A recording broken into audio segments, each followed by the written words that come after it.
Bismillahirrahmanirrahim. Assalamu alaikum. Today our topic is theory, law and principle. Previous lecture के अंदर जो हमने discuss किया था वो मलेरिया को किया था, क्योंकि मलेरिया हमने कहा था ये एक बायोलॉजिकल इश्यूज़ है। इसको हल करने के लिए काफ़ी ज़्यादा लंबा प्रोसेस था, काफ़ी ईयर्स लगे, काफ़ी लोगों ने इसमें कंट्रीब्यूट किया, तो एटलीस्ट उन्होंने मलेरिया के लिए ड्रग्स क्या कर ली डिस्कवर। तो आज हमारे पास है थ्योरी, लॉ एंड प्रिंसिपल। सबसे पहले हम देखते हैं थ्योरी किसे कहते हैं, देन हम डिस्कस करेंगे व्हाट इज लॉज। तो हमारे पास सबसे पहले हमने कहा जो भी बायोलॉजिकल मसला हल करना हो, सबसे पहले हम उसके लिए एक हाइपोथेसिस बनाते हैं। क्या बनाते हैं? एक हाइपोथेसिस। देन हमारे पास जो उसके रिजल्ट आते हैं उनको हम क्या करते हैं? ऑब्जर्व करते हैं। उनको क्या करते हैं? ऑब्जर्व। एक हाइपोथेसिस एक ऐसी बात होती है जो या क्या होती है? करेक्ट होती है, या क्या होती है? रॉन्ग होती है। अगर if hypothesis will be wrong it can be rejected.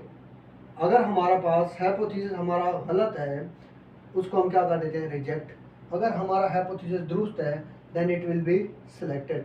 तो हाइपोथेसिस में हमारे पास 50% चांसेस होते हैं सिलेक्ट होने के और 50% चांसेस होते हैं क्या? रिजेक्ट होने के लिए। जब हमने एक हाइपोथेसिस बनाना होता है तब हम ये नहीं कह सकते कि हमारा हाइपोथेसिस 100% करेक्ट है या 100% क्या है? रॉन्ग है। तो जो एक थ्योरी होती है हमारे पास, ये एक ऐसी स्टेटमेंट होती है जिसको हम कभी मुस्तरद नहीं कर सकते।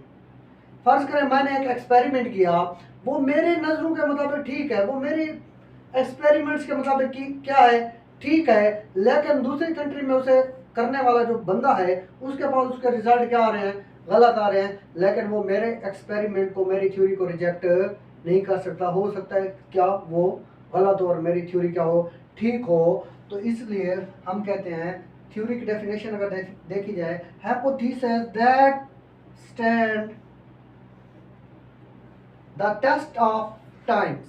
Hypothesis that stand with the test of time after tested. एक ऐसा हाइपोथेसिस जिसको हम क्या करें? बार बार टेस्ट करें, देन फिर भी वो क्या हो? अपनी जगह पर टिका रहे, गलत साबित ना हो, and never rejected, it is called theory. एक ऐसा हाइपोथेसिस जिस पर बार बार क्या करें? टेस्ट किए जाएं, लेकिन देन फिर भी वो गलत साबित ना हो, तो हम उसको क्या नाम देते हैं? थ्योरी का। और हम उसे कभी रिजेक्ट नहीं कर सकते। हाँ, ये और बात है कि थ्योरी को पब्लिश नहीं किया जा सकता, बुक्स के अंदर, किसी और चीज़ के अंदर हम इसे पब्लिश नहीं कर सकते। लेकिन थ्योरी बनाने का मकसद क्या होता है? हम अपनी स्टेटमेंट का चैलेंज दे रहे होते हैं दूसरे लोगों को कि मैंने एक न्यू प्रोजेक्ट पे काम किया, न्यू एक्सपेरिमेंट किया, आके आप चेक करें कि मेरा एक्सपेरिमेंट ठीक है या गलत। हाँ, अगर ठीक है देन हमारी क्या हो जाती है? भले भले हमारा वो हाइपोथेसिस क्या हो जाता है? दुरुस्त हो जाता है, थ्योरी हमारी देन लॉज के अंदर तब्दील होगी। अब उसकी बेसिक वजह क्या है? क्योंकि इस पे काफ़ी साल लगते हैं, 1-2 साल की बात नहीं, मैनी ईयर्स लगते हैं इस थ्योरी को बनाने के लिए। तो अगर हमारा रिजल्ट ठीक है तो हमारा जो स्टेटमेंट होगा वो क्या बन जाएगा? लॉ। अगर गलत है देन फिर भी थ्योरी रहेगी, हम इसको लॉ का दर्जा नहीं देंगे। इसकी एक और टाइप होती है प्रोडक्टिव थ्योरी। प्रोडक्ट का मतलब होता है प्रोड्यूस करना।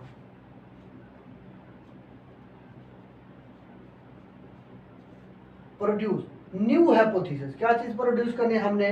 New hypothesis. न्यू हाइपोथेसिस किस लिए बनाने हैं? To increase the interest of scientist. जो साइंसदान है उनके इंटरेस्ट को इंक्रीज करने के लिए, बढ़ाने के लिए जब हम न्यू हाइपोथेसिस करते हैं, इस थ्योरी को हम प्रोडक्टिव थ्योरी कहते हैं। एक ऐसी थ्योरी जिसमें क्या हो? न्यू हाइपोथेसिस किए जाए और साइंटिस्ट का इंटरेस्ट बढ़ाया जाए। What is mean by increase interest of scientist?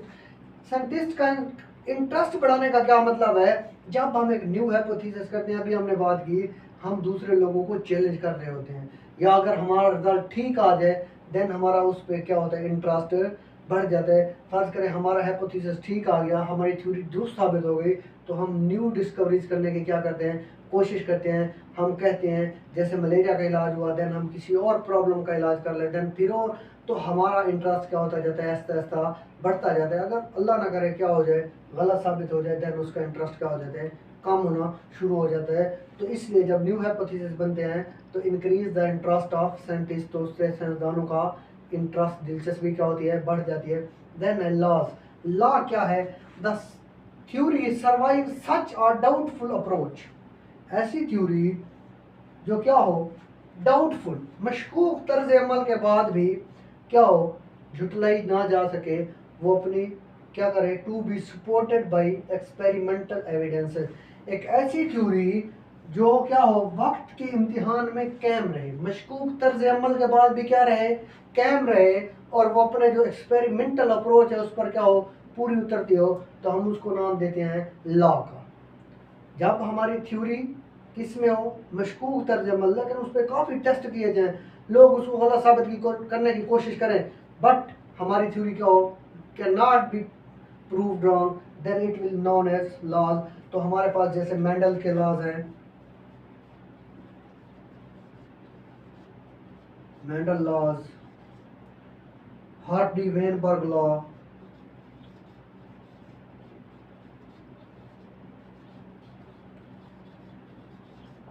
तो ये डिफरेंट किस्म के क्या हैं, लॉज हैं। इन लॉज को क्या हम बायोलॉजी में पढ़ते हैं। तो लॉ एक ऐसी चीज़ होती है जो कभी भी मुस्तरद नहीं हो सकती, चाहे 100,000 लोग भी उसके पीछे लग जाएं, जब लॉ की हालत में चली जाएगी तो उसको कभी वो गलत साबित नहीं कर सकते। तो हमारे पास था थ्योरी एंड लॉ और प्रिंसिपल, लॉ और प्रिंसिपल एक ही बात है।